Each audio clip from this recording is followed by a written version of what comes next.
to our next instalment of He, She, They Have Their Say, where we talk about the protected characteristics as defined in the Equality Act. So today I've got the wonderful V that's agreed to come and speak to me, and we're going to be talking about sex as a protected characteristic.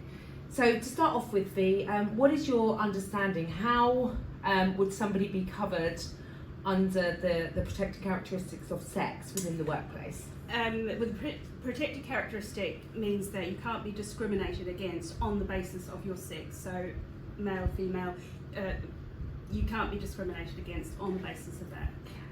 And in your many years of experience working in the field, have you ever come across any discrimination due to the fact that you're a female? Certainly. So some time ago I went to work for a firm and I was told it was a bit of an old boys network, and I didn't really know what that meant, and I soon found out.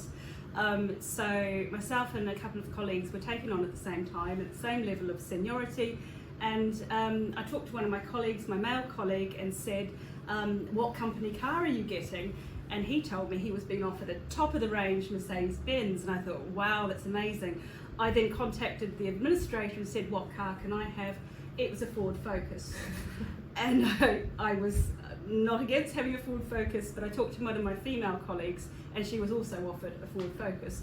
And it soon became quite clear that we were treated differently in that particular work environment, and a lot of the ideas that we were sharing were sort of not taken on board.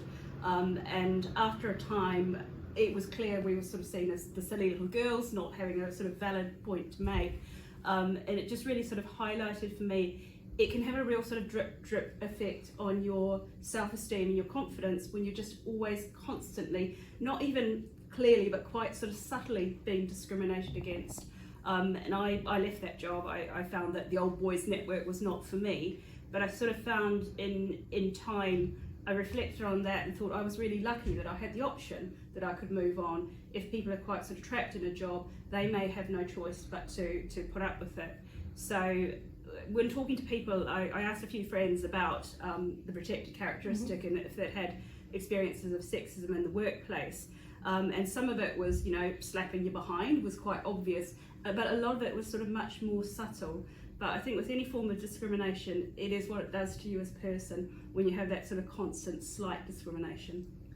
And since you joined Active Prospects, what is your view? Do you think that Active Prospects are quite equal in the way that we treat both males and females? Have you come across any sex discrimination?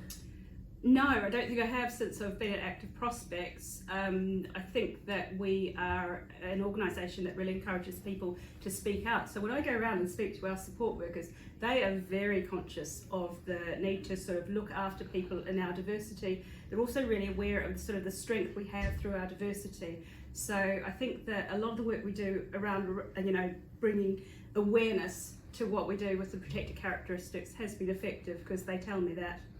Perfect. Thank you very much, V. Thank you very much, guys, for joining us today. So there will be more information coming out in the form of a fact sheet around sex as a protected characteristic.